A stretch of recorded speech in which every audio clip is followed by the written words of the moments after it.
הכל נגמר. סיגריות על הרצפה, כן בחוץ היה קר, השטיח מגולגל ומלא באפר. אני זוכר את עצמי מרגיש מוזר, כי זה אותה בחורה שהפרידה חברים, וזה אותה בחורה שתקעה סכינים, ועזבו שיש צלקות שלא יורדות כבר שנים. אינטליגנציה לא טועה, אני שוחה בגלים.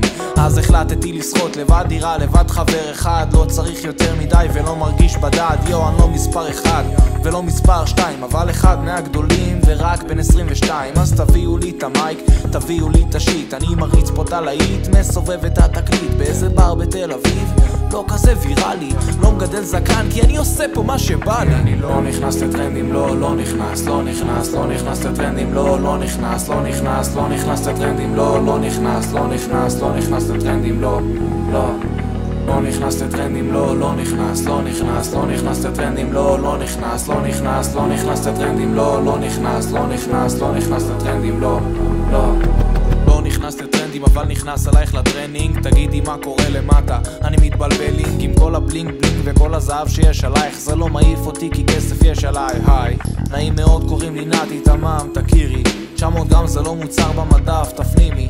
אז תפסיקי להתלהב מהוואי ב-EPG שעשיתי מסיבות, את ישבת ובאית בי. התחלת לצאת לבלות, אוהבת את הטכנו, מרגישה 4 תיבות מונוטוניות בטמפו, בוטלג בסופש כי יותר מגניב בסייד, לא מבינה באלקטרוני ושומעת גרבר גיא כי זה מגניב. בום בס, נכנס לתוך הווריד, הכל חשוך מלא עשן ואת יושבת על הגריד, חושמלת על אופניים עם תיק של UDG וגיר. תגידי מה נהיה, את מרגישה חלק מהדיר. אני לא נכנס לטרנדים, לא נכנס, לא נכנס, לא נכנס לטרנדים, לא נכנס, לא נכנס, לא נכנס לטרנדים, לא נכנס, לא נכנס, לא נכנס לטרנדים, לא נכנס לטרנדים, לא נכנס, לא נכנס, לא נכנס לטרנדים, לא נכנס, לא נכנס, לא נכנס לטרנדים, לא נכנס, לא נכנס, לא נכנס לטרנדים, זה לא משנה, לכולנו יש צורך לשייכות, ואם אתה לא בטרנד תיכנס ללופ שיפיל אותך כל כך חזק למטה. עזוב אחי, הייתי כמה, לא נורמלי שמה. תבין, גם השיר הזה הוא חלק מטרנד,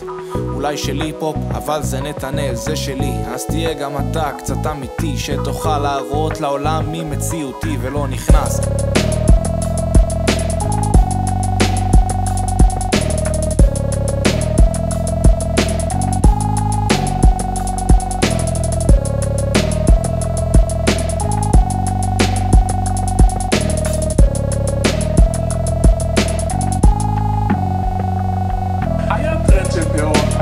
של שפם, היה כל מיני טרנדים, הגענו לפאקינג זקן שלם כמו הרצל, הוא מבינה מי התחיל את הטרנד הזה, וזה ממש מעצבן אותי, כאילו אני אישית לא אוהב את זקן, אוקיי, בסדר, אני מבינה, זה מסמל גבריות, זה זקן, זה מרגיש גבר, שאתה כבר לא נער בר מצווה כזה, שיש לו בערך כמה זיפים שערות כאלה פלומה, וזה לא זקן בדיוק, ואז תמיד אומר לך שיש לך שפם, וזה כבר, זה כבר